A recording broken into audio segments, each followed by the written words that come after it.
agree, and about 28%. So over close to like 87% of the people said that they strongly agree. And the second question, Atlanta shooting and other anti-Asian crime have negatively impacted my mental health. You may wonder why we wanted to do that, right? So one of the initiatives our community have been doing is to for the youth mental health, because the youth especially have a very high risk for emotional and mental illness. That research has shown that they have increased mental health. So again, you can see the data is about 88 or 87% that agree or strongly agree. So next slide, please. That's the second question. And then the third question is, I'm concerned about the safety of my family and myself. And that is over 90%. That I'm really concerned about the safety of my family and myself. And like about 39% strongly agree, and then 54% agree. So, and then I want to learn how to deal with anti-Asian hate crime and hate bias incidents. So, 96%, and that is where the webinar served, tonight's webinar serves. You know, overwhelming 96% of our community member wanted to know how to protect themselves in such a hostile environment for their safety. So again, I think this seminar cannot come in a better time based on our feelings and also our data. So I want to show the one last slide, Jianping. I think, okay. So, actually, never mind. To go back to the agenda slide. So the one last slide actually that it wasn't here is that, since remember we had this webinar last Saturday, it's co-organized by the United Chinese American and CAFA, and is about self-defense. We have a national karate champion, Mary Amato, come to show our community how to self-defense. I have learned a few kicks actually. I should practice more. But 90% of the people have never taken self-defense class, but because of this, and they are taking actions, which is good. So that being said, again, I want to welcome on behalf of CAFA and United Chinese American. All the speakers are here, and all the audiences. You have shown interest, close to 100 of you, to learn about how to protect yourself. And I will ask to see if Ya Liu is here. If you're here, I would like you to say a few words. Ya Liu is our city councilwoman from Cary that is elected. But if Ya, you're not here, perhaps we can have you maybe say a few words as a closing. So without further ado, oh, you're here. Oh, yeah. Okay, great. All right. So great. Welcome, Ya. And again, Ya is our city councilwoman from Cary. And thank you so much. You have done a lot of work and for the Asian American, Chinese American community. And then would you please say a few words to welcome everyone? Thank you, Lily, for a wonderful job for moderating. I appreciate your kind invitation. Many thanks to CAFA for putting this event together. Special thanks to Mr. Robert Wells, Mr. Alan Kane, and Mr. Chris Blue for taking your time on weekend and doing this event with us. There has been a lot of anxiety in the Asian community, and many people are very concerned about community safety. We really appreciate your efforts to reach out to the community and talk to the community and share your insights and expertise in how to protect ourselves and how to address the anti-Asian sentiment in the community. We really appreciate you being here tonight. Thank you so much, Ya. Jianping, you can advance the slide to Mr. Robert Wells. So without further ado, here's Mr. Robert Wells of the FBI Charlotte Special Agent in charge. Thank you, Ms. Chen. I appreciate it. And I appreciate you all having me tonight to speak to you. And hey, before I get started, I wanted to make sure I have two other people with me, actually three. Stacy, who I think you all know, but also Jason Kaplan, who's over our civil rights program and hate crimes in the Charlotte office. But also Steve Jessup, who is in the Raleigh office, who's our supervisor, who would handle hate crime, civil rights violations in the Raleigh area. So Jason and Steve, if you all could just let me know if you're on the call. Yes, sir. Steven's here in Raleigh. Jason, you on there?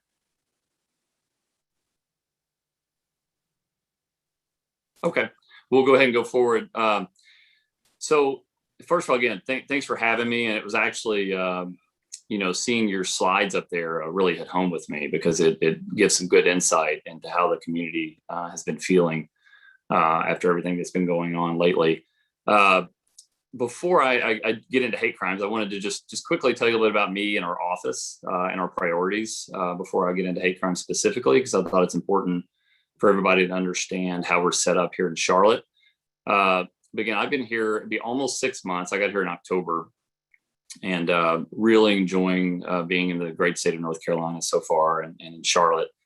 My background is heavy on the counterterrorism side. I've worked counterterrorism cases a large majority of my career. My assignment right before I came here, I was in Washington, D.C., working on counterintelligence investigations. And it was very fortunate to be assigned here to the Charlotte division. We have 8 offices. We have our main headquarters in Charlotte, but we also have 8 other FBI offices spread out throughout the state, to include Raleigh, where Steve Jessup, who I introduced, is assigned. We also have offices in Wilmington, Greensboro, Fayetteville, Greenville, Manio, Asheville, and Hickory. So we're kind of spread out all throughout the state. So if we have complaints from various communities throughout the state, we have people in those areas that can handle them. We actually have about 180 agents in our office spread throughout the state, but we also have analysts and other professional staff that work with us on all of our investigations. Our mission it sounds very, very simple. But it's actually a huge challenge. It's basically this: protect the American people and uphold the Constitution. So when we talk about protecting the American people, that includes a variety of things. The FBI is very diverse in what we cover and investigate. It includes, counterterrorism investigations, counterintelligence, cyber investigations, and then a multitude of criminal investigations, which includes our civil rights and our hate crime program. Obviously, we're very, focused on preventing terrorist attacks in North Carolina. And we've seen, as probably a lot of you all, on January 6th, we've seen a rise in domestic terrorism cases throughout the country, and also here in North Carolina. As I mentioned, counterintelligence, we're very focused on preventing various countries from stealing our technology or spying on us here in the United States. We're also heavily focused on our cyber program and protecting people from a variety, in our companies, in our universities, and our schools, et cetera, from a variety of cyber threats. And then, as I mentioned, we have a multitude of criminal investigations that we do throughout the state, to include public corruption, gangs, drugs, violent crime, crimes against children. And then, what our main focus here tonight is our civil rights program, which is extremely important to us. And obviously hate crimes, we have several things that fall within our civil rights program, but I think we're going to mainly focus tonight on hate crimes. And as I mentioned, it was your slides were very informative to kind of give us an idea of how the community has felt over the last several months, with everything going on with COVID, and then the issue in Atlanta and all over the country, frankly. Hate crimes, that's definitely one of our highest priorities. It's not only an attack on a specific person or victim, but as we could see from those slides, it also threatens and intimidates the entire community. So everybody suffers from that. Whether it's the Asian Americans or African Americans, or any other group, it's an attack on the entire community when there's an attack on one person. We investigate, the FBI throughout the country, we investigate hundreds of these cases every year. And we work to detect and prevent these incidents through a variety of things, which includes training, what we're doing tonight, public outreach, because I think that's critically important for us. As you talk about how can you protect yourself, I think a lot of that is for us, in our relationship, that we make sure we develop those relationships, that we have trust with each other, with law enforcement in the communities. And then also partnerships. We have, 2 other law enforcement partners on tonight. It's critically important for us and the FBI. Everything we do, whether it's counterterrorism, counterintelligence, any criminal threat, and hate crimes, we work in partnership with other law enforcement agencies. And I think it's important to understand how we define a hate crime and how it becomes a criminal act. So essentially, it's described as a criminal act against a person or property motivated in whole or in part by an offender or the subject's bias against a race, ethnicity, religion, national origin, disability, sexual orientation, gender, or gender identity. So there are a variety of groups that if a subject attacks an individual or a group based on those factors, that's when it meets the statute for a hate crime. And this obviously includes violence toward the Asian American community. We're heavily engaged with outreach to the public on this issue.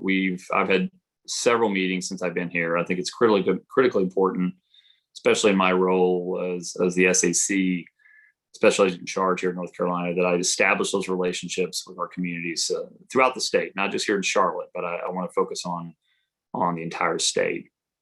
And as I mentioned earlier, we collaborate with our state and local law enforcement partners to investigate many types of hate crimes. We conduct joint investigations with a variety of law enforcement agencies, and the various states have their own statutes where they also can prosecute hate crimes. So, I wish I could say it was easy for us to charge these cases. Sometimes it's very difficult to prove that a crime was committed based on race, ethnicity, or sexual orientation, or whatever that may be. We always coordinate these investigations with our Department of Justice in Washington, D.C., the Civil Rights Division, and they are the ones that make a final determination over whether we have enough to charge a hate crime and whether it fits that statute. And unfortunately, it's important to note that not all hate crimes or hate incidents, as we call them, rise to the level of a federal hate crime. With the First Amendment, people can say whatever they want to say, no matter how terrible it may sound to all of us on this call tonight. They can say some very nasty, disgusting, racially insensitive things that wouldn't necessarily qualify as a hate crime under the Department of Justice statute. But when it crosses that line and when it becomes a threat of physical, or if there's actual violence, that's where the incident can be considered a hate crime. Most of our complaints that we receive, obviously they come from the victim, but they also come from witnesses and the community. And again, I highlight that's why it's so important for us tonight to have these types of discussions, is because we need to hear these things from the community. So really what I would say, from the FBI perspective, when you talk about what can you do to protect yourself, there's obviously a variety of things. I think the self-defense that you talked about is very, very important. But I think the biggest key from my perspective is the communication and collaboration within your community and with law enforcement. So if anything happens in your community, you may not initially know whether it's a hate crime or not, but I would encourage you to pick up the phone and immediately make those calls, either to your local law enforcement officers or the FBI. We have 1-800-CALL-FBI, and we also have our online tips where you can call and file a complaint, and we will absolutely investigate that. Also, you can call our Charlotte office or our Raleigh office if you have a potential hate crime that you think has occurred in your area. So that's the biggest thing I would stress tonight is, be very aggressive as far as, communication and communicate broadly. Again, talk to the folks in your community, but also stay in very, very close contact with the law enforcement, local, state, and federal, to make sure we know what's going on, because sometimes we don't hear about these things. We'll find out about it through maybe the media or some other way. So we'd rather have you all pick up the phone and let us know. So again, that's sort of a summary and again, we have several investigators throughout the state who work on these matters. And, I can't get into specific cases or anything like that on this call, but I can assure you that this is one of our absolute highest priorities in the FBI. And we're going to do everything we can to prevent hate crimes against any citizen here in North Carolina, but also throughout the country. And if an act has happened, then we're going to aggressively investigate that. So I would actually like to see if Steve or Jason Kaplan, if you have anything you want to add before. And I apologize, I'm going to have to break off after this and attend another event. My wife is actually waiting on me, so. But I think Steve and or Jason will stay on the call to answer additional questions. But if you all have any questions for me now before I have to take off, then I'll be glad to take them. But Steve, anything from you that you want to add? The only thing I would add to that is the part that the U.S. Attorney's Office plays in prosecuting these, and the majority of our investigations start there when they refer them to us, and that it is one of the biggest priorities that the new Attorney General has right now. Got it. Thank you, Steve. I don't know, Jason, if you were able to join. Do you have anything to add?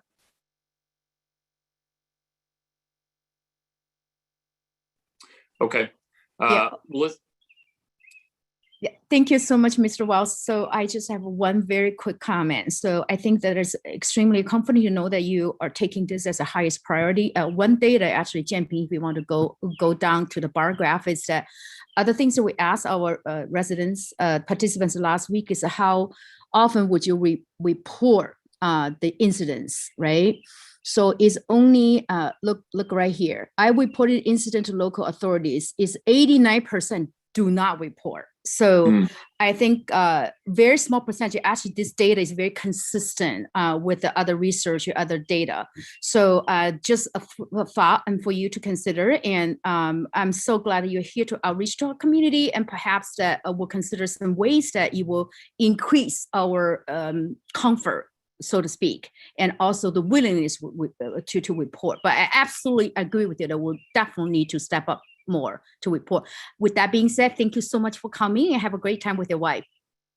Thank you very much. And then again, another great slide. You had some great slides on there. I think that highlights exactly what I was saying. We have to hear from the community to know it's happened, so that we can investigate it. But what I would like to say, what I would like to close with is, when COVID, I know that we're slowly, hopefully coming out of this, and I would like to come and see everybody in person as soon as we can. I know it may still be a while, but I look forward to doing some of these outreach events in person with the community. So thanks so much again for having me, and I really appreciate you having me tonight. And I'm sure Steve will be able to answer any other specific questions you have for the FBI. Okay, great. Thank you so much again. So we're going to go back to the agenda slide, and Jianping, if you can move up. So next on the agenda is we're going to have Mr. Alan Kane from Cary Public Safety Director and give us a overview of what you do. Welcome, Mr. Kane. You need to unmute. Sorry. Boy, well, okay. Now, yep, perfect. That never happens to me, Yeah. last year it absolutely never happens. I'm not sure what happened there. But thank you, Ms. Chen, and thanks to CAFA and our, you mentioned her earlier, our council member, Yalu, for the invitation, the opportunity to come and speak with your group tonight. I believe this is we very much want to be a part of this very important discussion, very timely discussion about how we feel and what we can do about ethnic intimidation in our community. And I'll talk a little more toward the end of my remarks about what this looks like a bit in our community. But to provide a little background on my role, I am the Director of Public Safety for the town of Cary, and I work in the town manager's office, and I report to the town manager directly on all matters of public safety. So I provide guidance and direction and supervision for our police department and our fire department on the issues that they deal with. So this topic of discussion and this concern and the work that we have to do, quite frankly, fall within my purview for as far as the town goes. And I'm looking at your data, and I've already made notes about some suggestions we might help to help one alleviate concern about safety. And then it is very troubling that your data point, 89% of your community, the Chinese American community, are unwilling to report incidents of intimidation. So we can't begin to address the problem until we know more about the problem. So those are to do. But I do want to give you some sense of, from the town's perspective, and I'm speaking, I don't have to speak for Councilmember Liu on this, because you know, and I know exactly how she feels about these issues, but I do want to give you some sense from the town manager's office and our police department and our employee population as a whole. We have all been very troubled about reports from the assault that happened in New York City for the elderly lady that was assaulted in New York City and was able to fight back from her on her attacker. And boy, that I bet he was surprised about that. And we all have to be prepared for things like that to happen and to take care of ourselves. And I think some of your data spoke to that as well. But we saw that, and it's very troubling to know that these things are occurring. The Atlanta mass murders, and where 6 Asian ladies were murdered, in that city.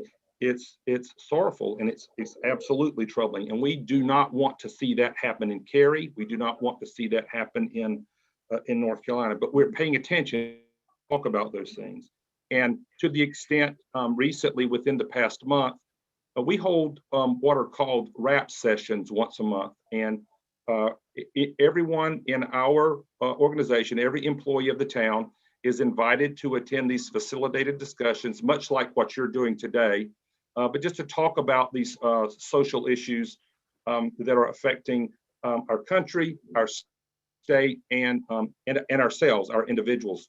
And we had a session most recently within the last month about ethnic intimidation and how that impacts town employees, especially our Asian and Pacific Islander employees within the town. And I sat with several hundred of my colleagues and listened to a number of stories from people that I've worked with for 2 decades about very traumatizing events that they endured both as children and as young adults, either children in school or young adults in college.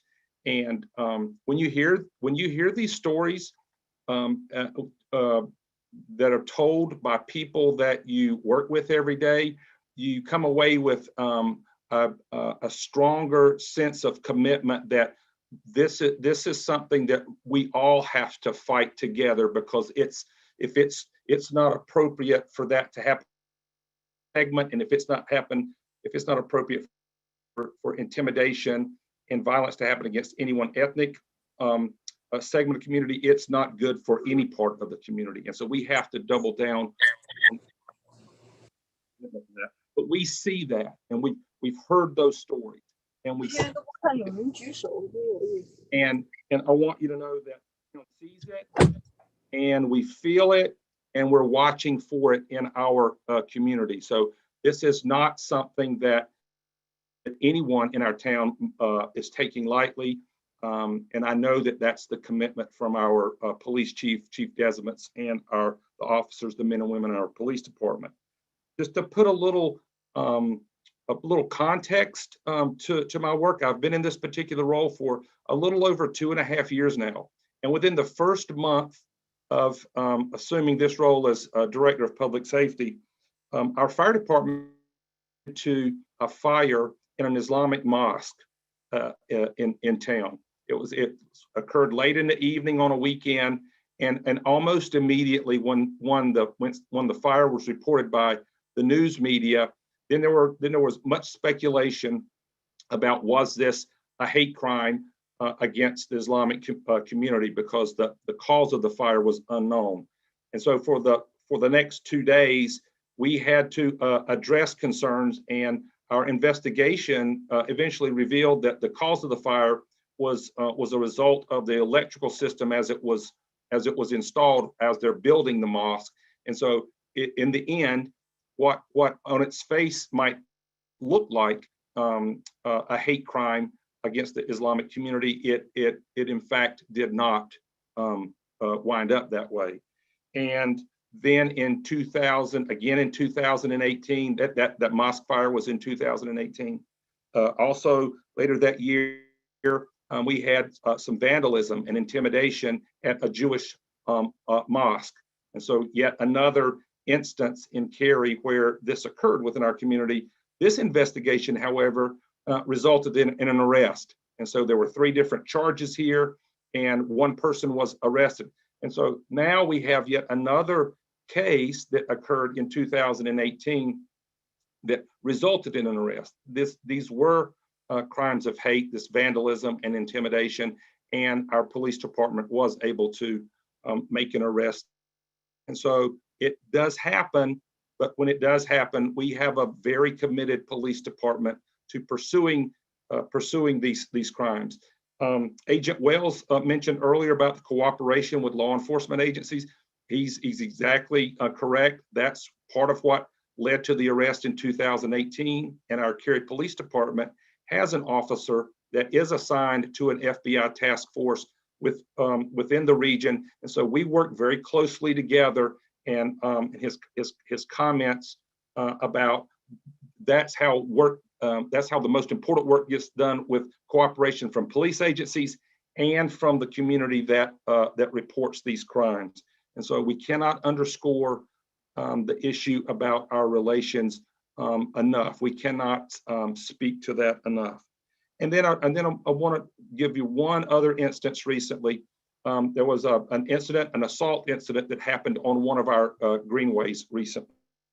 And after a very thorough investigation that touched 4 different police departments and social services agencies in 2 different counties, it was determined that this assault was not a hate crime. It was not a crime of ethnic intimidation. We are very, very satisfied that it was not. But again, on a case, if you have the victims who are of one race, and in this particular case, they were Asian and Middle Eastern Indian, but the perpetrator, the original suspect, was of a different race. On its face, it may appear that this is a hate crime, but as Agent Wells illustrated, the legal definition is that the act has to be motivated, at least in part, by an offender's bias. And so if there is no offender bias towards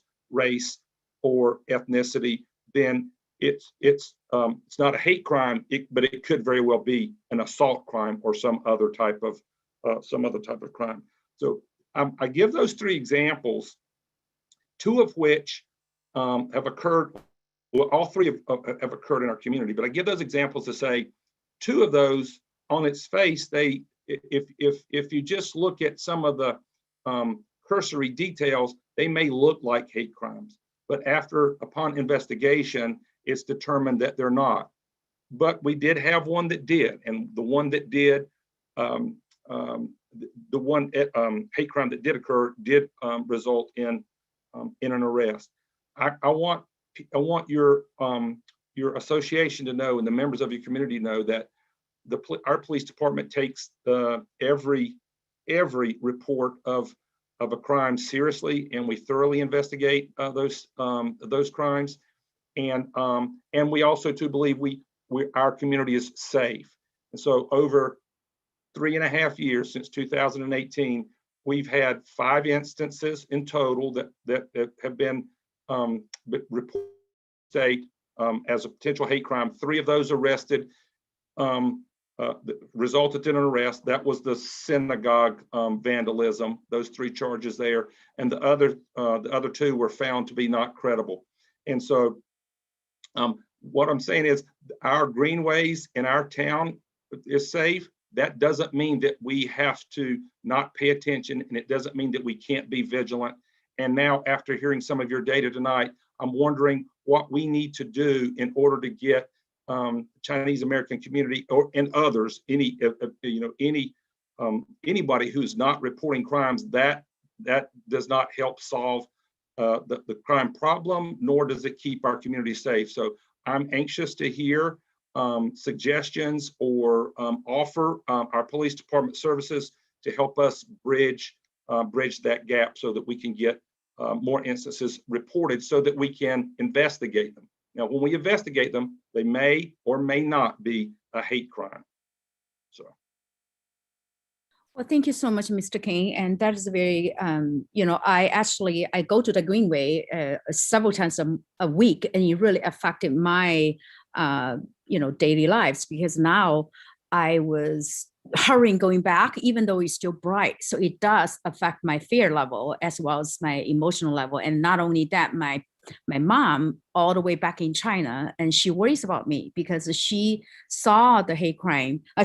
She saw the crime happening, but it is very comforting to know any crime should not be tolerated. But at least from your conclusion, that is not toward Asian American communities or individuals. And so that is kind of, I guess it's a comforting note, but it is not. So I'm just wondering, we're going to go to Q&A functions at the end, but I just have, I will take advantage of my role. But I'm just wondering, how did you decide that it is not that incident, that man's incident attack a Middle Eastern man and an Asian family, including Asian elderly? That is very close to my heart. So how did you decide that it is not a hate crime? Well, I would. Ms. Jen, I would love to be able to explicitly answer that question. However, if I did that, it would certain pieces of confidential information from the suspect. And what I can say to you is that our police department, we had more than 12 people in our police department, and police officers from 3 other police departments and social services agencies looking at this, and what the Wake County District Attorney, and they all concluded, based upon statements that were given by the victims, so statements that were given by the victims who were Chinese American and Middle Eastern Indian, and doing an investigation on the person that was identified originally as the suspect. They determined, if we go back to Agent Wells's comments, that there was not motivated by the offender's bias. I appreciate your answers. I completely understand there's confidentiality issues, and then, but thank you so much for that. And nationwide, as you know, there's organizations called anti-AAPI hate, right? So their data, since the pandemic, there's over close to 4,000 cases of anti-hate crime against Asian Americans, and there's 150% increase, and also 42% of those hate crimes are toward the Asian American women. So, and that's a national data. So perhaps, I'm sure the audience will have more questions, so I'm going to stop right there. But thank you so much again. Yes. So let's move on to next agenda, and we're going to have Mr. Chris Blue, Chapel Hill Police Chief, give us a speech. Thank you so much for coming. Good evening. It's great to be here with everyone. Thanks to CAFA for organizing, and I'm glad to be with you. The advantage of going third is I can just agree with what all my colleagues have said already, and it will save me a little bit of time, but I will touch on some things that have already been said that I think are really important. Quickly, just a little bit of history about me and my department. I am the police chief of the town of Chapel Hill, as well as the executive director for community safety.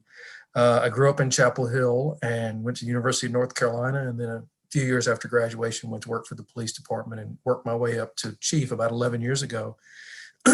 And was named executive director for community safety about 5 years ago, which gives me police, a connection to fire, our community's emergency management function, our town parking services, which nobody wants to be in charge of parking, I can tell you that.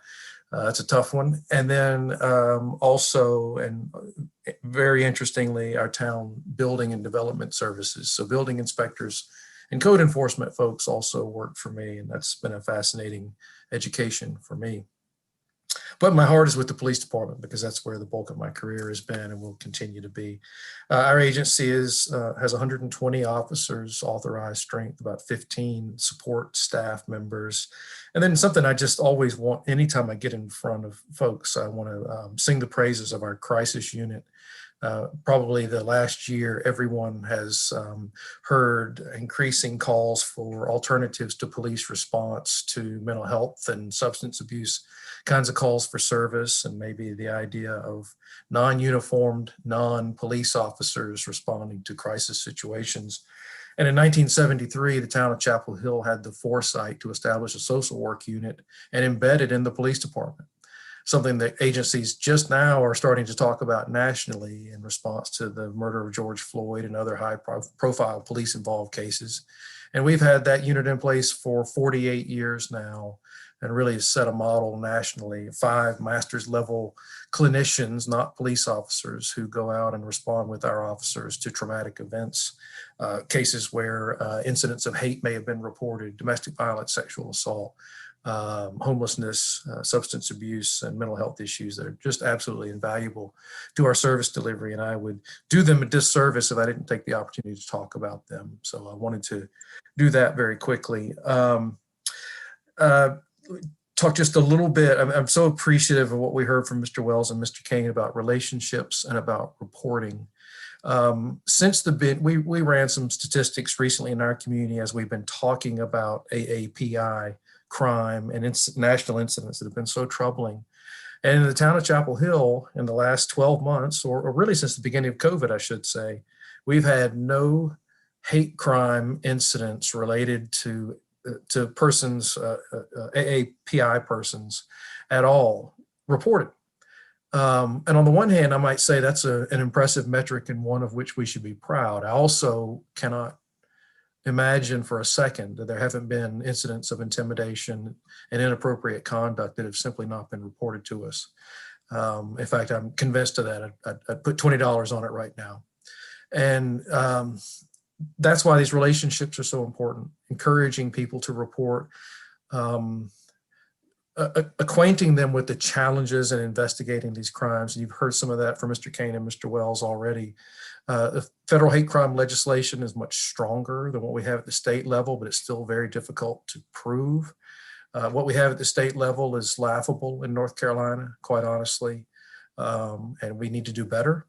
There is a bill that's been introduced in our legislature 2 weeks ago, House Bill 354, which will bring some hate crime language, if passed, to North Carolina general statutes. I encourage you to lend your voice and your weight to House Bill 354 where you can, because in North Carolina, the tools we have available to us in these incidents are weak and very difficult to investigate and to prove, which is really disheartening to community members. When we tell them to report, they do.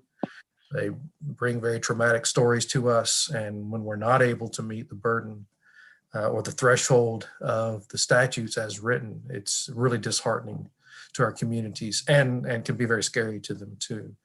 None of that suggests that we shouldn't report. In fact, you have to report. And I encourage folks to do that. But I would also say pay attention to the legislation that's out there and lend your voice to strengthening what's out there. I want to just quickly talk about those regional partnerships and those partnerships with our federal friends. Many of you on this call will remember when we had a horrible triple homicide of young, promising Muslim students in Chapel Hill about over 6 years ago. And of course, the homicide part of those cases was not difficult to investigate, quite honestly.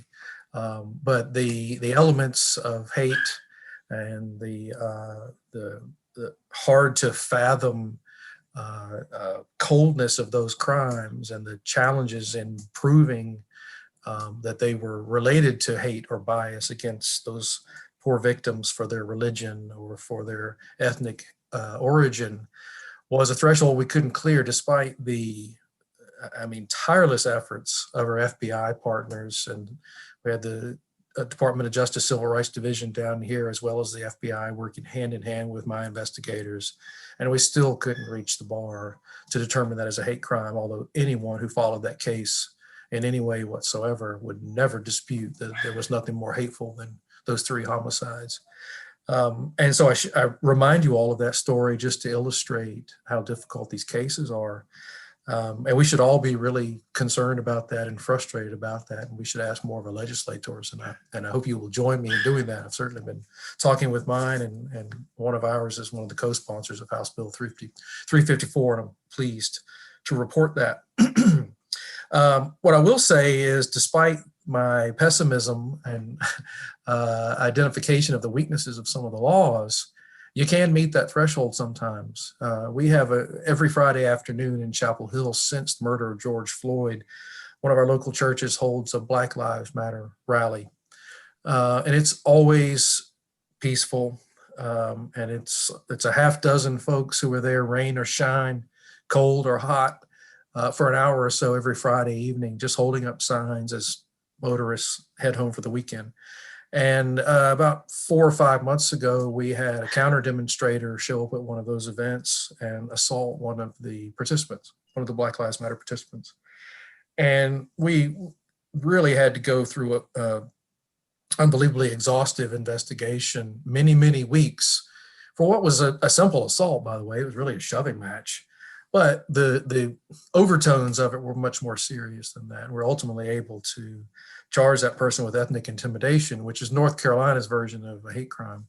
But it was, meeting that bar was very, very difficult. And I'll be honest with you, the case we have, given that the elements of that law, is quite honestly not that strong. And that's not a commentary on the reporting person nor the investigators. It's a comment instead on the challenges of the laws that are on the books right now.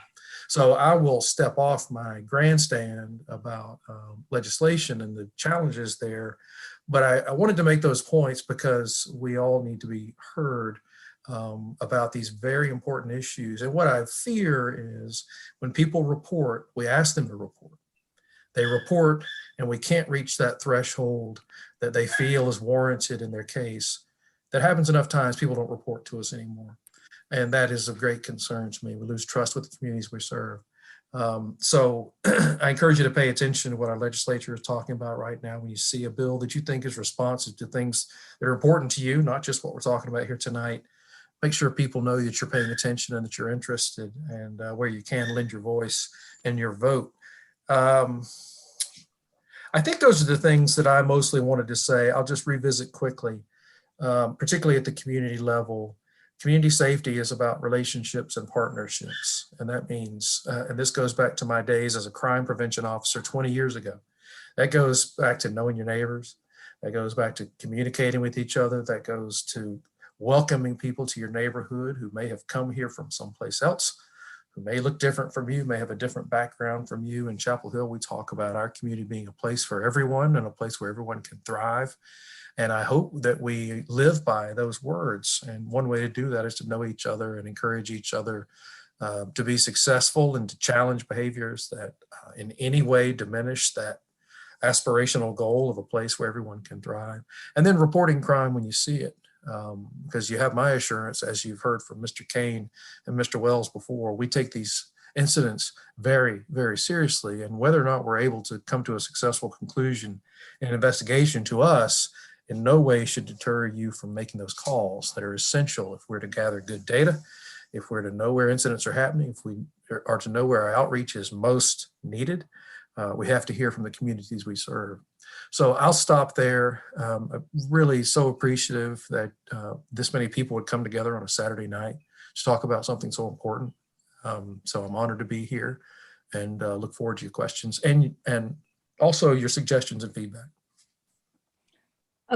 Great, Mr. Board. I think the Chapel Hill Councilwoman Hong Bing, who is one of our community members, will be very pleased with your presentation. And I love several points that you pointed out. First and foremost, I really appreciate your humility to recognize that there's a limitation of the law and there's a limitation of policy and procedures because of how frustrating, difficult it is to prove it's a hate crime. So, what reminds me of is the victims, the victims, and how hard it is to prove a sexual harassment, for example, or rape.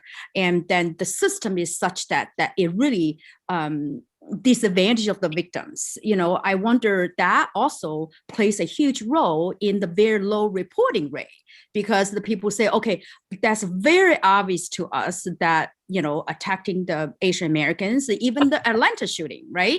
That 6 victims of Asian, descent, but still, I don't know what is the latest development. At first, it's like, well, this is not a hate crime.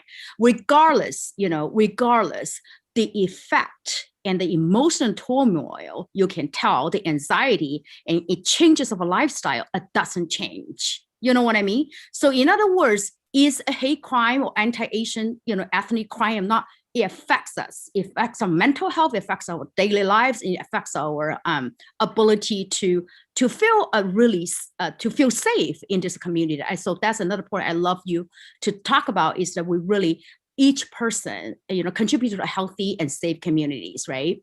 So another point I wanted to know is that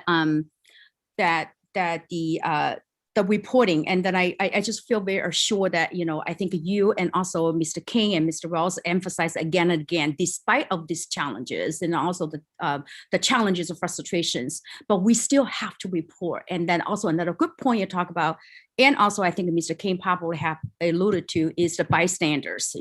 If you see something happening, you also need to report. As a matter of fact, I think the next training we're considering is bystander training, and we do have resources and that to teach our community. So anyway, thank you so much again. And now we're going to move to the next section, which is a Q&A. So what we're going to do today, I see a couple of audience that have raised their hands very patiently for a long time. So we have some, there's over probably 150 people here, 126, whatever. And I'm sure there's a lot of questions. So in order for us to make it flow better and better, so what we decided to do with the questions is we have some pre-selected questions already. So if you will allow me, Audrey and Wei Hua, I know they have been very patient. Perhaps those questions will answer the questions you very much in your mind. So with that being said, I want to thank Chang Fu, who has been working, who is the UCA media director, help us to select some questions. So I'm going to start with the question number 1, and then I would like Xi Nong, the CAFA president, ask the first question, please. Do you want to unmute? Yeah, actually, I prepared a lot of questions. Which one?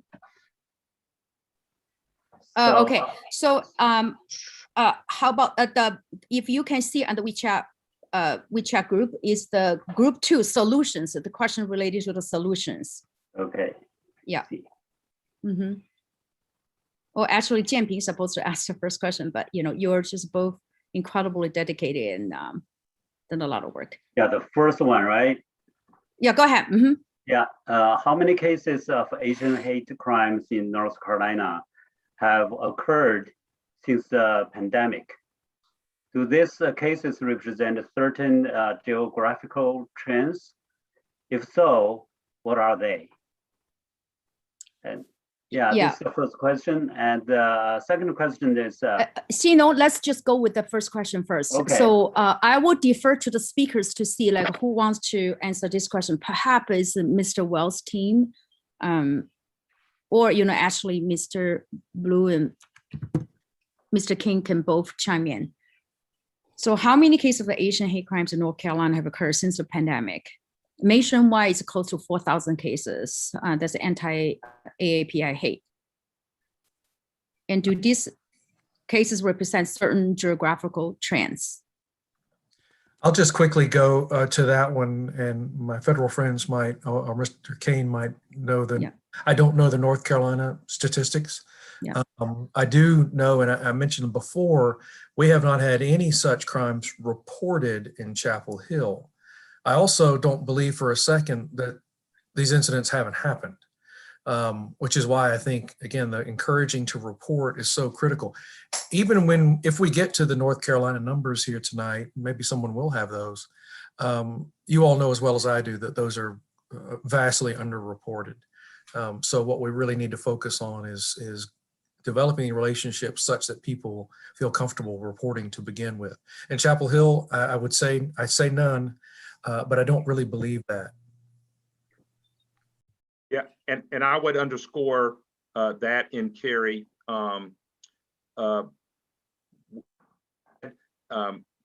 Zero hate crimes reported in 2019, 2020, and to date in 2021. But again, learning more about the high level of hesitancy for reporting, I agree completely with Chief Blue that certainly there are probably cases that have occurred that we simply do not know about. To the point, and again, we may hear from our federal colleagues, but Chief Blue, I'll ask you, there is I'm aware, less technically than you probably are, that we have to report these numbers. Local law enforcement agencies report hate crime numbers to the state.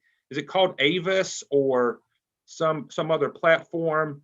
And is that number publicly available through a portal? Or am I speaking? No, I don't think you're speaking out of turn at all. And probably while we're talking, I'll probably be able to find it on the State Bureau of Investigation's website. But because you're right, we do have annual reporting requirements. And again, I'm pleased to say that these numbers are always low in my community in terms of what's reported. But again, we feel confident that they're underreported. While we're talking, I'll see if I can find those state numbers. Okay. Good evening. I can speak for the FBI since the SAC has jumped off the call. Unfortunately, I do not have any statistics that speak directly to the crimes that are going on in North Carolina right now. Speaking specifically to Raleigh, I only came into the position that I have now. I'm the supervisor for the Civil Rights, White Collar, and Public Corruption Squad. I only came into that position in February, and in the short time that I've been here, we have zero hate crimes specific to the Asian community. As the chief said, I'm certain that they're happening. They just are not being reported to us. Thank you so much for your answer for the first question. The second question, if Jianping is the board chair of CAFA, if you can ask the second question that's related to is related to the solutions on group 2-1.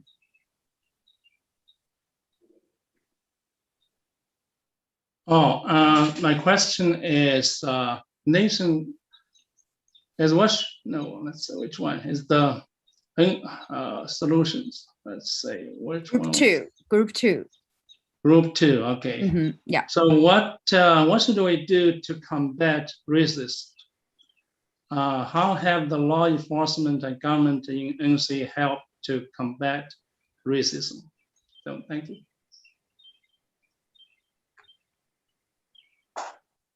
Thank you. I'll let the speakers decide who would like to go first and answer these questions. I think it's related to all of you. Yeah, well, I will, that combating racism, I think is a huge social problem. It reminds me of my social science classes some years back where we talked about wicked issues or wicked problems, and ones that have really difficult to define specifically and have no specific solution. And so racism has been an issue in our in this country since its beginning, and unfortunately it continues today. My personal belief is that racism is born and continues because of a certain level of ignorance between appreciations of others. And so any response I have is certainly not professional response. It's simply a one of an individual responsibility to call it out when we see it, and help to bring others along who are who are committing these racist acts. That's a very difficult question and beyond my my abilities to solve. It's a wicked issue for me. I'll jump in, and I won't solve it either, but I do have some thoughts. And I think one thing that's essential is communities and community leaders have to create spaces to talk about these issues, whether it's like tonight. I'm proud of our town council in Chapel Hill. Last summer, they set up a task force of community members that they appointed, a very diverse and widely representative task force to talk about issues of race in our community, particularly as they intersect with law enforcement and community safety.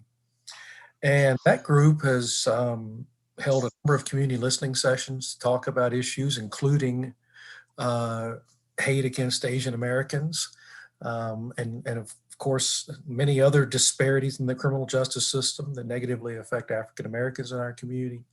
And I increasingly, I mean, I think talking about racism is really important, and I think it kind of fertilizes the soil to grow policy change, because I think talking is really important, but I think you also have to identify things in your community that have disparate impacts on certain members of your community. And in law enforcement, it's actually not that hard to do. There's a lot of law enforcement techniques and practices out there that disproportionately impact communities of color, for example. And we have immense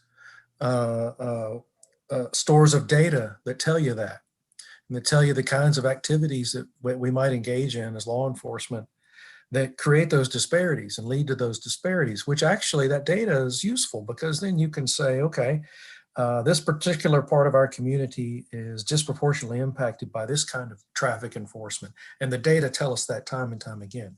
What policy can we put in place specifically that addresses and controls that kind of traffic enforcement that might bring that disparity down?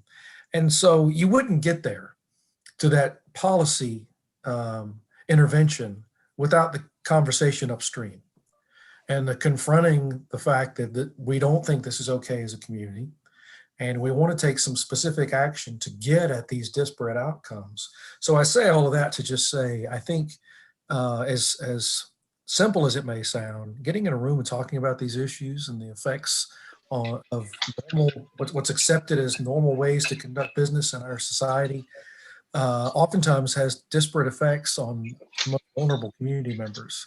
And we can't begin to tackle that if we don't call it out. And we tend to avoid calling it out until we're in sessions like this one here tonight. It takes courage to come together and talk about these important issues. They're hard.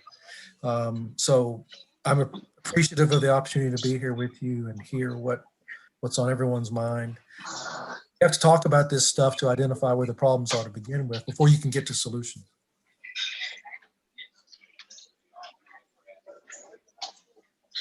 Okay, so Mr. Jessup, do you have anything to add? No, I think Mr. Kane put it best. I think it's a personal choice. And doing things like this is probably the closest we'll have to a solution. Okay, I appreciate Chief Blue's mentioning about having a space to talk about it. That's definitely the first step, and then recognize the problem without talking about it, without calling out, like you said. That is no, and then there's no next step. I really appreciated that, and then I think that there's. And also appreciate the fact that it recognizes that there's structural issues that related to the racism or inequality in a way, especially for the vulnerable populations. And so I'm actually a clinical scholar for Robert Johnson Foundation, University of North Carolina Chapel Hill's Leadership Development Program, which is a clinical scholar. So when Mr. King said the wicked problem, and that's kind of wicked problem we're dealing with actually is Asian American youth mental health. But I think that we did get, I wanted to credit a clinical scholar, we did get a lot of trainings on racism and how to tackle the difficult conversations. And I think that you're definitely right that policy changes has to come from the community, that we have to be empowered and really take things in our own hands, not just say it's up to the state legislators to deal with the problem, right? So we have to talk about it, but to create a space, we need to increase awareness. And on the other side, I think that there are something that perhaps the law enforcement or the police can do is, as a Mr. King, you mentioned that there is a maybe not you, but just in generally speaking, we do have our ignorance. I think somebody pointed out, and then that's implicit bias that everybody have. So there's a lot of training going on right now. Actually, myself would love to take that class. Is that we all have bias, we all have ignorance, and how do we, like Mr. Blue said, how can we recognize that? That's the first step. And then we need to increase awareness of our own beliefs and behaviors, and so that we can really change within ourselves first. So that's just my thought. But anyway, thank you so much for that question. So, we have two questions from the prepared questions. So I really appreciate all the audience that you have been very incredibly patient. So I do wanted to call one out, those of you who had raised their hands for a long time. And how about we go to Wei Hua? You have raised your hands for a long time. If you can unmute yourself, what is your question? Yeah. Actually, Wei Hua is my wife. I'm using her phone right now. Oh, that's okay. Yeah. Okay. What's your name? My name is Zi Chang. Okay. Zach. So, actually, I very appreciate the law enforcement to come to give us a speech, and it's very educational and informative. At least to me, I learned quite a bit. Especially one thing I think very important for me is the Special Agent Wells said about the hate act and the hate crime. There's a fine line. That's really hard to prove that. But I want to provide something and probably ask a question, because I think the three speakers from different angles talked about it. It's really hard to prove something is hate crime. But I tell you something that why I feel very strongly about the Greenway attack and the recent things happening around the country. For example, during the Greenway attack, from the news coverage, the attackers said, "Go home." To me, go home, actually, in my life, I experienced quite a few times somebody pointing his finger to me, telling me, "Go home." Go home actually is a very strong racially motivated statement. And I can tell you, I recently watched another YouTube video clip. The attacker told the female victim that "you crazy Asian B word." It's not a, but to me, these are very strongly racially biased. You call it slur or whatever it is. Whenever I read this, to me, in my mind, there's no doubt, at least during the attack or during the crime, there's a racial element here. But that's a part actually I'm very uneasy with. All the bar is so high right now, and it sounds to me it's impossible to cross it and to prove that somebody committed a hate crime.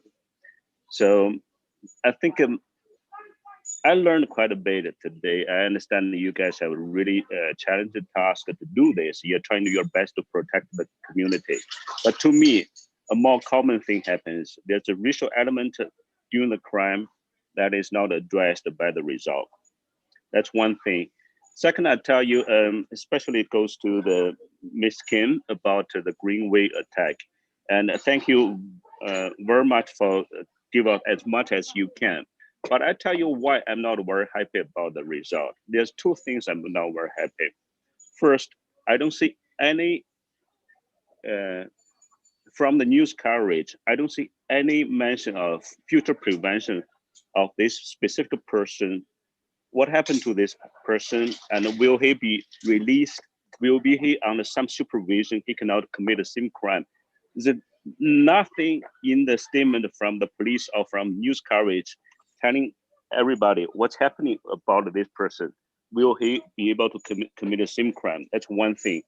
Second thing actually make me kind of angry to talk about this is last week actually there's a article on New York. New York has a hate crime task force. The chief mentioned one thing: across all the hate crime, there's one common theme he can see is most active attackers of the criminals, they are mentally ill. And to me, that's true. But at the same time, sounds to me there's a perfect cover for many of crime happens.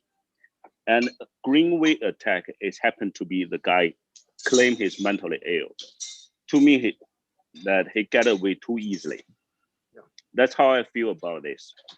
I just tell you frankly what I'm thinking, because I really appreciate what you guys doing here, and I think you care about the community, so you come to the community and explain what's going on. But I'm trying to tell you what in my mind, what I'm thinking about what happened there. So that's all what I see and what I'm seeing. And thank you very much for your time and effort to address us. And thank you very much. Ms. Chen, may I take some liberties to respond to some of that? Absolutely, absolutely. Thank you. And yeah. I'm gonna I'll preview my comments that I'm not going to be able to answer absolutely to everyone's satisfaction here, but the gentleman who just spoke, there are some things that I just would like to respond to, and maybe I'll start in reverse order. People should know that the person that was identified in the video committing these assaults, these perceived assaults, that person did not claim to have a mental illness. He did not claim that at all. The investigation revealed that and determined that through investigative work. I can't tell you how they did that, but the person did not claim, oh, I was having a mental illness event. So that's important to know. Secondly, what folks should know is the things that are reported in the news media are only a fraction, although we see video, the things that are reported in the news media are only a fraction of all of the evidence that the police department was able to gather. And things that you might see or read on social media in this particular case do not necessarily line up with what and how this incident was reported to the police department. And so there are at least three sets of understandings. I'll say there's one set of facts. The police department investigation has the set of facts.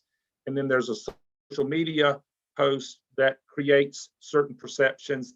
And then there's the news media reporting that's even more limited than that creates a perception. And so I can say that the things that the investigation found were that any slurs or motivations, we understand what the motivation was for the action, but the investigation determined that it was not ethnically motivated.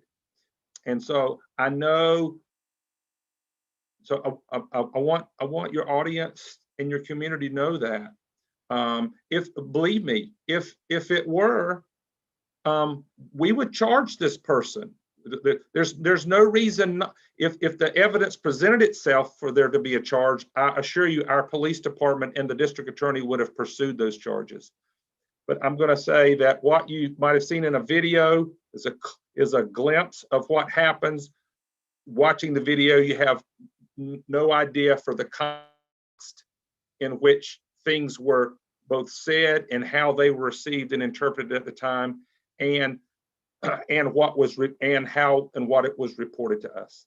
So I'm being as open as I possibly can on the matter without compromising investigation techniques and information and the confidentiality of everybody that's involved. And folks should know that the victims in this case, both the Asian family and the Middle Eastern Indian family, they were both briefed on all of this, and they understood these things. And so I completely understand how many people in the community, the larger community, not just the Asian community, but the larger community, do not understand the totality of the investigation. Okay, I want to thank you for that nuance, because you know, from bystander, there's only two ways I can get information. One is from social media, Nextdoor, Facebook, or from news coverage from WRAL. And it's very important for you to do this kind of outreach program. You can provide more information other than that to balance it out. But to me, throughout the last several weeks, there's no other side information except your police statement. But the police statement, I don't think it's provide complete information to satisfy at least my mind. Okay. Well, and I, again, appreciate the opportunity to be here. We did produce an FAQ page. It's on the town's website, and I'm not sure if folks have seen that or not. And it actually, there's information on the FAQ page.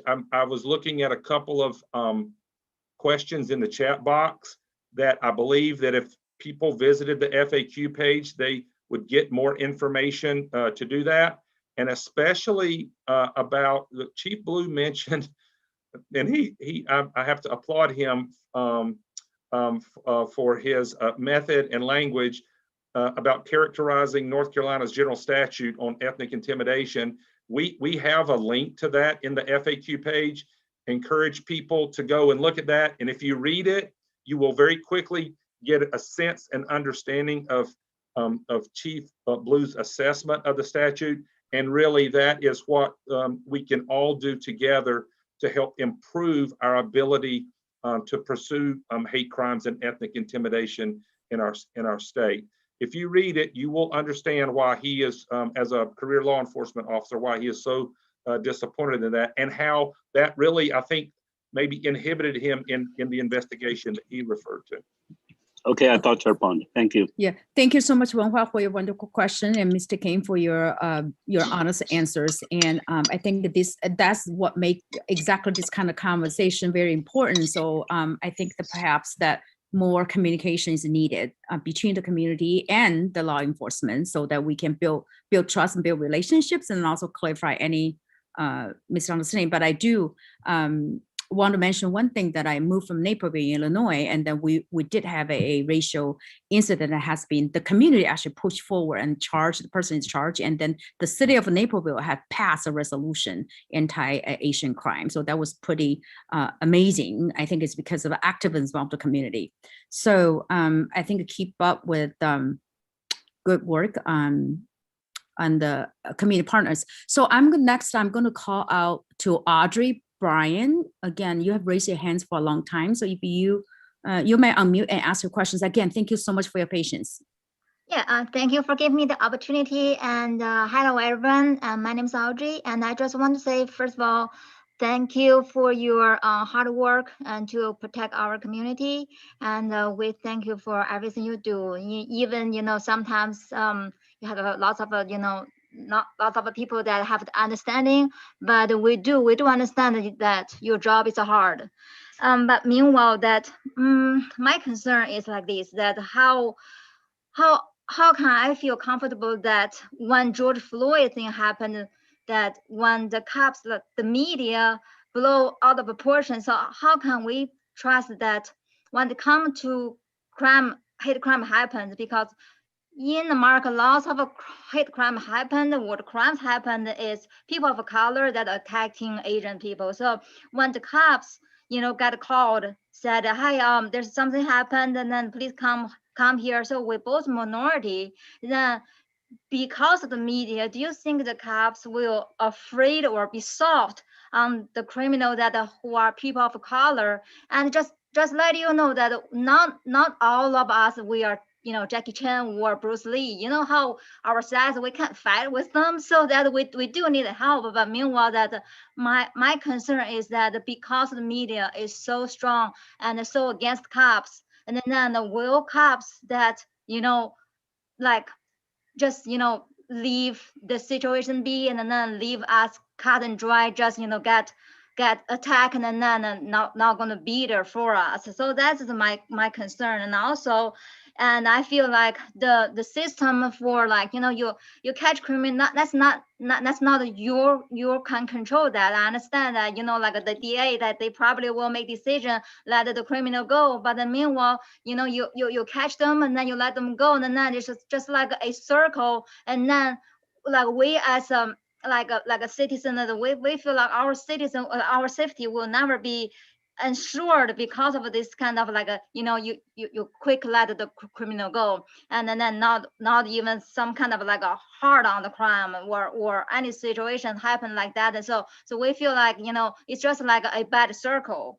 And another thing is like when the media talking about stop defunding the police, and I feel like no, you shouldn't, because you need to give more money to the police department, because they need to have better training, and then they need to hire more policemen so they can patrol Asian restaurant at the nighttime or Asian business at the nighttime, because that's the most time that they got robbed, and the people that got hurt or they got followed to their own home, like like 2018, that the restaurant owner Zheng Hong, that he got killed by 8 people of color criminal that in front of his wife and 2 kids, which I'm sure that you all already know that story. And that's sad. But meanwhile, I feel like, we can't just always just, let the media to take control. I feel like then we trust policemen, because I love, law enforcement. Our whole family support the law enforcement, but meanwhile, we just don't want the policemen to feel like they lose hope when it comes to catch the criminal that they are people of color because of the media. So that's what I want to say. Thank you for your time, and I really want to say I appreciate the organization today to give us the opportunity to speak with you all. Can I say a few things in response to that? Absolutely. So thank you. Those were some really heartfelt points and questions, and I want to thank you for those. I want to just say a couple things about law enforcement, because this has been a difficult year for law enforcement, as has been noted a number of times on this call.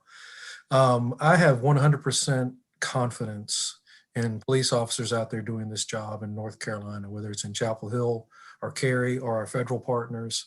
I really do. People get into this work. It is a calling, and if it's not, you don't stay in it very long, for all the reasons you just identified in your question. And the officers that I see doing this job 24 hours a day, 365 days a year, it is a very, very, very, very rare exception that someone does anything but the right thing, or at least what they think is the right thing, every single time. That has been my experience, and I will proudly say that. That doesn't mean we don't mess up. That doesn't mean we need to address those structural things we talked about before. None of that.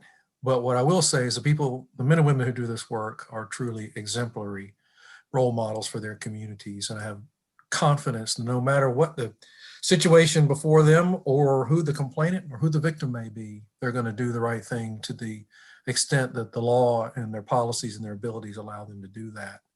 I want to just speak very quickly to your point about people getting charged with crime and then being out on the street quickly and maybe making communities feel less safe. You know, we are going through a time right now where law enforcement and our whole criminal justice system is going through with kind of a self-analysis in a way that in my time we've never done before. And that includes looking at an awful lot of the things and the ways that we've always done and the ways we've always done business, and maybe questioning some of those, to include how long people stay in jail and what their bonds look like and what low-level kinds of offenses maybe don't necessitate someone getting a secure bond and staying in jail. And in many ways, we're challenging those systems in real time. You know, we've said a lot of times during the pandemic lately, we've said we're building the plane while we're flying it. Well, in some ways, criminal justice reform, the same thing is happening. We're building the plane while we're flying it. We're trying a lot of things. And that's another reason, I think, for communities to pay close attention to what we're trying in our criminal justice system, and let us know what things concern you. Ask us for data points. Let us know how many folks who were released on low-level crimes who years ago may have gotten a secure bond, but now are released. Ask us how many of those folks reoffend. That information is what's going to inform these important policy decisions going forward. And the only way you'll know about it most of the time is to ask us for it. And then just the last thing I'll say about defund the police, just because you said it and it's hard for me as a cop to not react and respond, so I'll just do that quickly. I don't think defund the police is a dirty word necessarily. I think it's an unfortunate, if you're trying to market an idea, that you could have come up with a better title for it. But I think responsible government means we always take a look at where our resources can best be allocated. And, you know, that's what you all as taxpayers pay us to do, is to think about where our funds are best spent. But I would not support and do not support, particularly in these times right now where violent crime is creeping back up in ways that are truly concerning. I don't know how anyone in good conscience could say they're going to take anything away from any functioning police departments right now. That doesn't mean that we shouldn't find funding for upstream problems that ultimately become police officers' problems to solve. Mental health, homelessness, substance abuse. So much of the time cops are called to deal with those issues, and we are not equipped to deal with those issues. So if you want to talk about reallocating resources, let's reallocate them upstream where we can head off things that really have no business being a police matter. So anyway, I appreciate your comments so much, and you were so thoughtful and personable when you shared them. I felt like I wanted to say a few things back, so thank you. Thank you. Okay.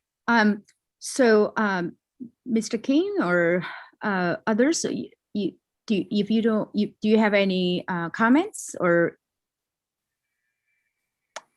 I would, based on the last speaker, I would just, if I could draw a line and bold everything that Chief Blue said, that's what I would do. Okay. Okay, that sounds great. So I think that we have still 4 or 5 questions, so I'm going to move on with the questions on the list. And so next question is about, so I'm just going to have maybe Changfu, do you want to ask the next questions, and who has been compiling all these questions for us? Thank you, Changfu. Sure thing. Okay. I unmute myself and turn my screen off. Okay, thank you for your time. And here's another group of questions we received from our audience. So it's about the evidence and the procedure here. So is it legal to shoot video using a cell phone in public places to collect evidence as any verbal or physical attack happens? To follow up with that question, then what kinds of evidence should be provided in case of reporting a hate crime in Cary here? Right? Yeah, I may call on. Well, I'm taking that I should answer that question because it specifically calls out to Cary. I may call on to help me. I am not a certified law enforcement officer, so if it gets too technical, I would defer to him.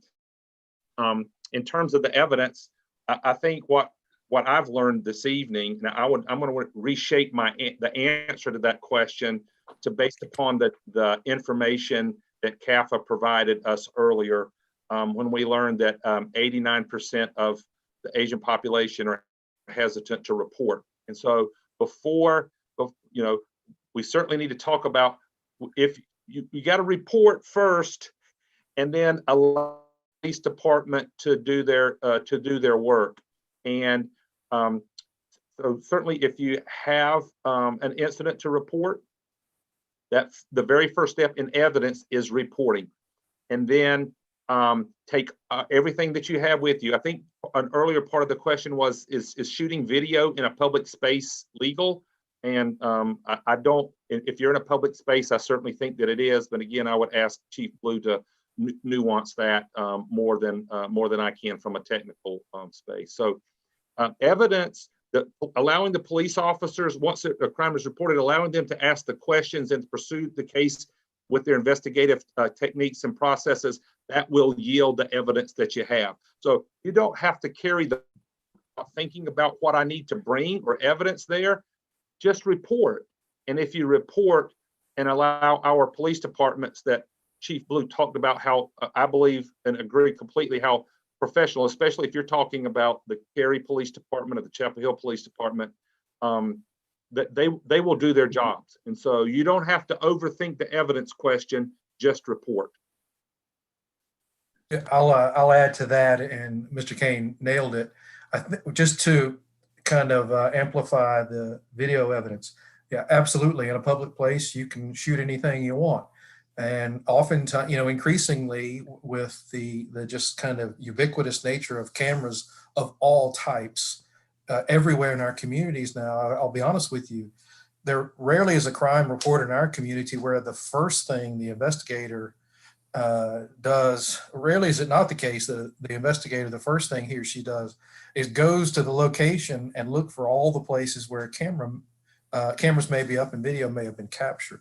So that's true at all kinds of crimes, including instances where hate crimes are reported. So yeah, video can be great, although I would certainly just say, I'll go back to my old crime prevention days.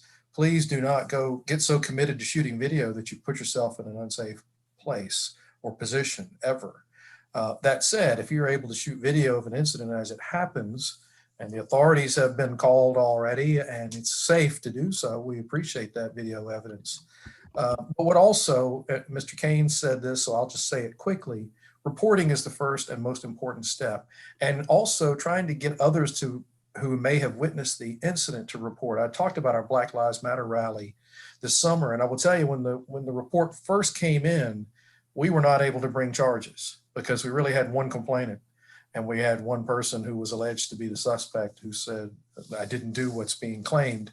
And with that, we could do very little. It was only after weeks of investigating, imploring others to come forward that we got enough statements from people who said, yes, in fact, we saw behaviors that certainly looked like ethnic intimidation, that we could bring those charges. So that really comes down to communities just coming together and saying, we are going to band together. We're not going to tolerate certain behaviors, and we're going to report.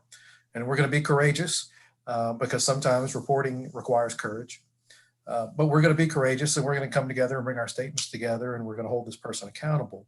And video was great, but I will tell you, the testimony of people is almost always the most important thing. Great, thank you so much. And we will have audience and mic. You raise your hands. Would you like to ask questions? Yes, Okay. Give me 1 second. Yes, my name is Mike. I have a car lot in Raleigh and on the South Wilmington Street, and but I've been living in Cary for 3 years. If for some of you familiar with the close to downtown Raleigh, you know, it's like being kind of crazy for the last couple months. And as a small business owner, first of all, I want to say, you know, even the Raleigh Police Department is not here, but I want to say to all of your police law enforcement, I really, really appreciate it. What you did in the past, what you guys doing right now. And I have you know, I do plan to have my second car lot in, you know, open up in Cary next year. So as this is the place I'm gonna work and this is the place I'm gonna live in. So I do, what's going on over the country right now, and also what happened 2 weeks ago in the Greenway does like concern me. It concerns my employees as well. So just quick question for that Greenway thing. I actually read the FAQ last week, but for that person, like I know it has been evaluated, and of course the police say is probably has in the mental health crisis, but how do we know, like, is he being, because this is the part information I didn't see on the FAQ is like, is he being directed to the proper treatment, or like what's next? Like, what if like he comes out again, and just go to the Greenway or go to other place and do the same thing again? Like so what are we gonna do? So that's my first question. I don't know if you have time to ask my second question, but that's my first question.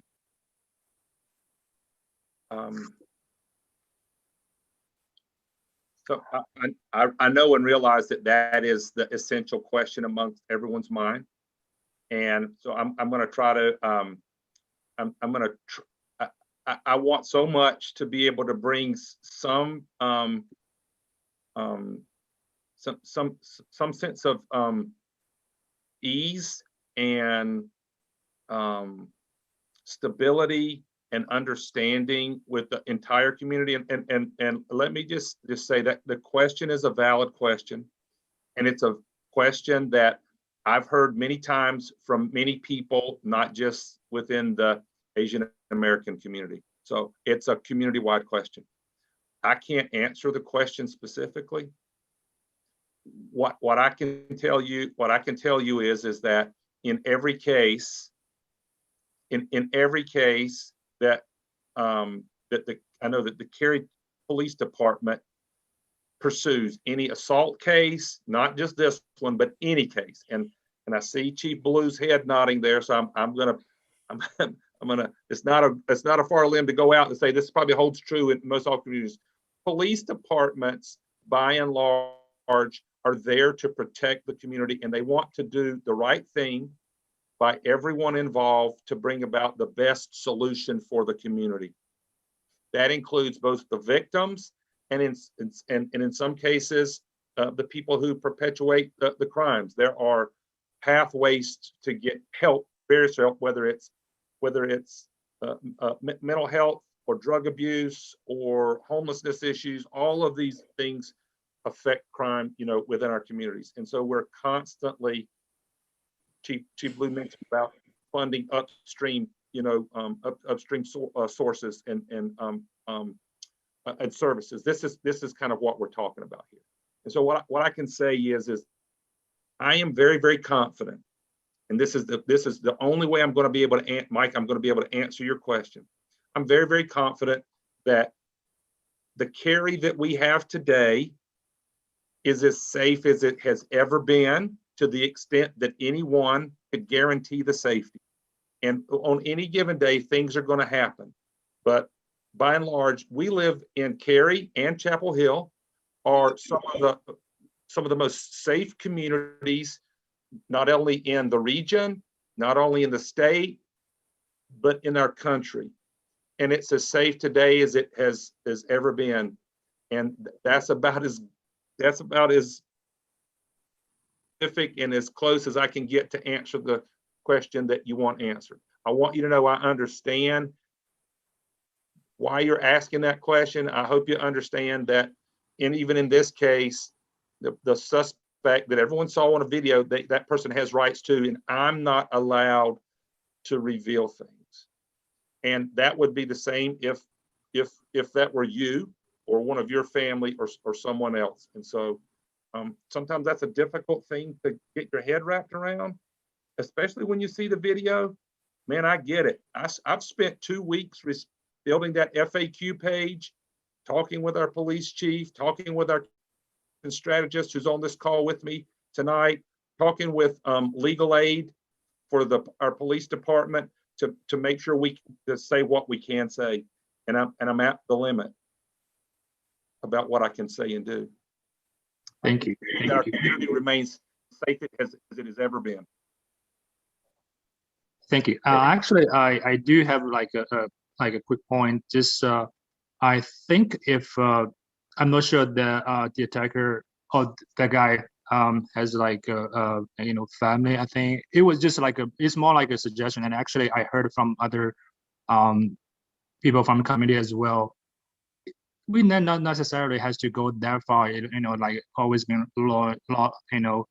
like get on the police. If that guy or his, if he's like, of course, in the mental health, if his family or some of his friends or his family just approach the other Chinese man's family and just simply do like apology, I think that will very that was solve the problem or whatever the tension going on right now much easily. Versus like everyone's like try to be like Sherlock Holmes, like what's going on, like what is right, what is wrong. This is just my point. This is also what I heard from other party as well. And the other point is actually it's very interesting, Mr. King. I don't know if you know Scott Davis. He's used to be a detective in Cary Police Department. I happened to took his class. That's why actually for my credit at Wick Tech. It was just that one semester I needed one like class and just to fill out credit, and I took the I think it was a law enforcement operation. It was very close. It was down the corner because the Wick Tech I think the police like training center is on the South Wilmington Street. It's very close. I just was like, okay, I took there, and I learned a lot from that class. The one thing I do want to say to the rest of the Chinese or the Asian community is it happened. It was 0 Asian police officer back then, and it's still 0 like police, like a lot like law enforcement people like now. And unfortunately, because I have a business, I would love to join that. But this is also one of the things I think we want to be being protected, but we also want to be part of the service. It's not just like being served, but in the meantime, you muted, Mike. You muted. Oh, Mike, but I do wanted to follow up with what you said is about representation. I think I'm a nurse, and that I think that we are addressing that issue as well. The healthcare providers has to reflect the population. For example, in the RTP area, there's about 17% maybe. You correct me wrong about Asian Americans. I think it would be wonderful to have the police force represented that percentage as well. And that for sure will increase the comfort of the community, looking at somebody who like them. Actually, Chicago, I think police forces are actively pursuing that representation in some areas. So we are running time. So Mike, if you don't mind, I'm going to move forward. Yeah, I'm sorry. Thank you for your question. No problem. So I think I'm going to move just to one last question. So if you don't mind, and this question, it is that the last question will be, if you allow me, that the nationwide there's increase of anti-Asian crime increased by 150%. That's from an anti-AAPI hate. Yet the overall hate crime has decreased. So what do you think were possible reasons? I'll jump in first. What I hear from members of my community is that the kinds of comments they hear are COVID related. And, I don't have any reason to dispute that. And we've all seen people behaving badly this last year in a lot of settings as a result of the pressures of the pandemic. What I hear from folks in my community are the kinds of comments they get about the origin of the pandemic and our Asian community members' role in that, which of course is heartbreaking and nonsense. But it's hard to when you hear that, it's hard not to imagine that a significant part of that spike is directly related to the effects of the pandemic. And I don't have specific Chapel Hill data on that. As I said before, the data we have is non-existent in the last year, but anecdotally, what I hear from people, the kinds of comments that they hear and the jokes that they hear, or what's I suppose intended to be a joke, tends to be connected to the pandemic. So when you say connected to pandemic, you are talking about the origin of the coronavirus? Right. Those kinds of comments. Yes, ma'am. Those kind of comments, so that they legitimize targeting Asian Americans because the origin of coronavirus. So what do you think about that? Well, I think it's absurd. And I think those are exactly the kinds of things that we need to get reports on. And again, as we said a lot of times tonight, whether or not that would rise to a criminal law violation, that varies from the circumstances of each case. But what I do think, and why I think it's important to report those, I mean, I hear of early in the pandemic in our community, for example, before the schools went to virtual learning, I heard of Asian American kids who didn't want to go to school because they had been teased, and they had heard those kinds of comments, which is heartbreaking to hear. And, and we're awfully proud of how progressive we are in our Chapel Hill community. Yet when we hear those kinds of things are happening, even in our community, we realize we've got a long way to go. So I don't necessarily suggest that increase in hate crimes is solely the result of people having an association with the pandemic, but I certainly know we've had some local examples of really hurtful comments that were most definitely associated with the pandemic. Yeah, on a personal level, that's very true. I have my youngest goes to a high school in Cary, and her classmate started to cough back in February. The teacher mocked her coronavirus. And so can you imagine how that child is feeling? So we have a lot of anecdotals, and from my personal experience anyway. So Mr. King, and do you have any answers? Ms. Chen, I really don't. I can't add anything actually to what Chief Blue has said. Okay. All right, great. I was just going to offer up that perhaps people in the Asian community are becoming more comfortable reporting hate crimes, and that could be a possible explanation for why you're seeing an increase in reported hate crimes against Asians. To the second part of your question, hate crimes, I think it's something along the lines of why hate crimes aren't getting prosecuted as much. I think a big reason for that is because whenever we have a hate crime or an allegation of a hate crime, it's usually charged in conjunction with something else, an assault, a murder, things like that. And the penalties that come with a murder or an aggravated assault are very, very severe. And the hate crime charge can be very problematic and difficult to prove, as we've discussed. And so that can kind of complicate the case for the attorney. So they may tend to drop it or not charge it at all. So I just think that it's not because they don't want to do it. It just, if they can get the person 50 years for a murder, it's an easier case for them to do. So they just go forward on the assault versus the assault and the hate crime. Okay, thank you so much for your answer. That concludes our today's webinar. But before, we just wanted to thank all the speakers here again for coming, taking your time. We appreciate very much your hard work and you reaching out to us. And so I would like to have the CAFA president, Xinong Zhao, to have a quick closing. Hello, everyone. My name is Xilong Zhao, the current president of Chinese American Friendship Association. First of all, representing CAFA Executive Committee, many thanks to our guests, Mr. Wells and Mr. Kane and Mr. Blue and their team come to have an open dialogue with the Chinese American community in Dragon area. Under the current situation, the dialogue is necessary and important.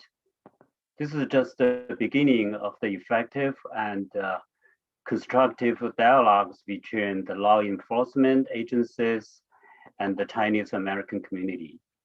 The goal of this dialogue is to create the platform and atmosphere to improve Asian community safety and the harmony of the living in this area. Second, many thanks to our moderator, Lily Chen, for this dialogue meeting, and also the technical support of Chang Fu Chang. Thank you for taking this uneasy role. Excellent job.